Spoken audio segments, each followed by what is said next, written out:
Compte rendu de la deuxième réunion du Conseil de ministres. Le président de la République, chef de l'État, Félix-Antoine Tshisekedi Tshilombo, a présidé en visioconférence ce vendredi 7 mai 2021 la deuxième réunion du Conseil de ministres du gouvernement de la République, dirigé par le Premier ministre Jean-Michel Sama Lukonde Kyenge. 6 points étaient inscrits à l'ordre du jour, à savoir 1. Communication du président de la République, chef de l'État. 2. Point d'orientation du Premier ministre chef du gouvernement. 3. Point d'information. 4. Approbation d'un relevé des décisions du Conseil de ministres. 5. Examen et adoption des dossiers. 6. Examen et adoption de projets de texte. 1. De la communication du président de la République. La communication du président de la République a porté sur 3 points, à savoir 1. Du fonctionnement de nos institutions provinciales. Préoccupé par l'instabilité au sommet de certaines de nos institutions provinciales, caractérisée par la déchéance de certains gouverneurs de province et des conflits permanents entre des gouverneurs et des assemblées provinciales, le président de la République, chef de l'État, a chargé le vice-premier ministre, ministre de l'Intérieur, de se mettre en contact avec la Commission électorale nationale indépendante CENI pour procéder à l'organisation des élections de gouverneurs dans les provinces concernées. Il faudrait par la suite que le ministre de l'Intérieur organise des séminaires réunissant les assemblées provinciales ainsi que le gouverneur pour trouver un modus operandi qui apporte la stabilité dans nos provinces. 2. Au sujet de l'enseignement supérieur et universitaire. Après la visite qu'il a effectuée le mercredi 5 mai 2021 dans quelques universités et instituts supérieurs, le président de la République a demandé au ministre de l'Enseignement supérieur et universitaire de mobiliser des moyens à mettre à disposition de professeurs pour faciliter la production des syllabus et répondre ainsi à la demande formulée par les étudiants quant à ceux. Il a en outre donné des orientations au ministre de l'ESU pour travailler avec son collègue de transport et voies de communication en vue de mettre à disposition en matinée et en fin de journée des bus pour faciliter la mobilité des étudiants. Au sujet du plan de développement de nos territoires, le président de la République a terminé son propos en informant le Conseil de ministres de sa volonté de mettre en œuvre le plan de développement de nos territoires. Il sera question de leur doter d'un budget qui leur permette de financer certains projets, notamment la construction d'infrastructures des bases, les routes des dessertes agricoles et les stations d'adduction d'eau, etc. Il a encouragé les membres du gouvernement à y contribuer. Du point d'orientation du Premier ministre. Au cours de cette deuxième réunion du Conseil de ministres, le Premier ministre Jean-Michel Sama Lukonde a donné les directives précises aux membres de son équipe quant au fonctionnement du gouvernement. Elles concernent la tenue des réunions, les délibérations au Conseil de ministres, le travail en commission, ainsi que la préparation des dossiers et projets de textes à soumettre aux instances gouvernementales. Il a rappelé au ministre la nécessité de respecter les règles de collégialité et de solidarité qui caractérisent le travail au sein de son cabinet. Par la même occasion, il a annoncé la tenue prochaine d'un séminaire gouvernemental qui permettra de renforcer la cohésion au sein de son équipe. Le Premier ministre a invité l'ensemble de son équipe gouvernementale à respecter les délais légaux de déclaration du patrimoine conformément à l'article 99 de notre Constitution. 3. Du point d'information. Le vice-premier ministre, ministre de l'Intérieur, a présenté les faits saillants de l'état du territoire national, tant sur le plan social que sécuritaire.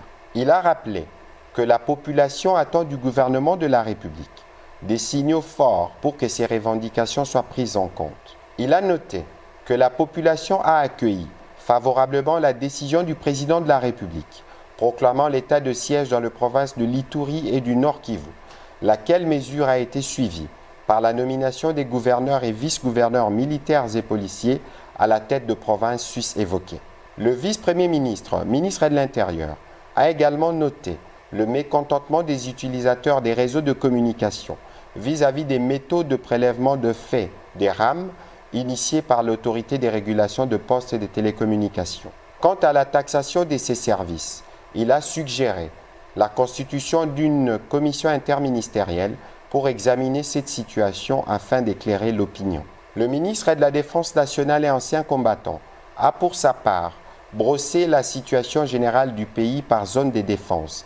Il a salué la formalisation par ordonnance présidentielle de la décision du commandant suprême proclamant l'état de siège dans les provinces de l'Ituri et du Nord Kivu.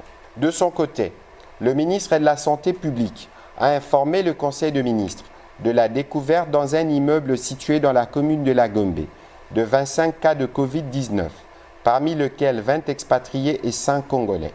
Des mesures sanitaires appropriées ont été prises. Il s'agit entre autres de la mise en quarantaine de tous les occupants de l'immeuble tout en séparant les cas contaminés des cas contacts. L'organisation de la prise en charge correcte selon les protocoles nationaux de toutes les personnes infectées, la décontamination de l'immeuble concerné, l'approfondissement des investigations avec un mapping pour suivre tous les cas suspects. Le ministre de la Santé a profité de l'occasion pour inviter les membres du gouvernement à respecter et à faire respecter les mesures barrières contre cette pandémie. De l'approbation d'un relevé des décisions du Conseil de ministres. Le Conseil de ministres a approuvé les décisions de la première réunion du Conseil tenue le 30 avril dernier, soumises à son approbation. Examen et adoption d'un dossier. Le ministre des Affaires sociales, Action humanitaire et solidarité nationale a soumis au Conseil de ministres une requête en vue d'une réponse humanitaire urgente dans les provinces de l'Ituri et du Nord Kivu. À travers cette action, la riposte humanitaire s'efforcera d'identifier en urgence 1. Le risque de rupture de solidarité communautaire. 2. Les risques de la désinformation de la population. 3. Et enfin, le risque social, politique et sécuritaire. Le Conseil de ministres a approuvé, après débat et délibération, cette requête qui témoignera de la solidarité nationale aux populations du Nord Kivu et de l'Ituri durant cette période de l'état de siège. Une commission ad hoc a été mise en place pour la mise en œuvre de cette décision. Par ailleurs, le ministre des Affaires sociales a informé le Conseil de ministres de la situation qui prévaut dans la province de la Chuapa, consécutive aux violences enregistrées ces derniers jours entre les Bantous et les Pygmées. Il a sollicité l'intervention du gouvernement pour apporter des moyens de subsistance et rapprocher les différentes communautés. 6. Examen et adoption de projets de textes.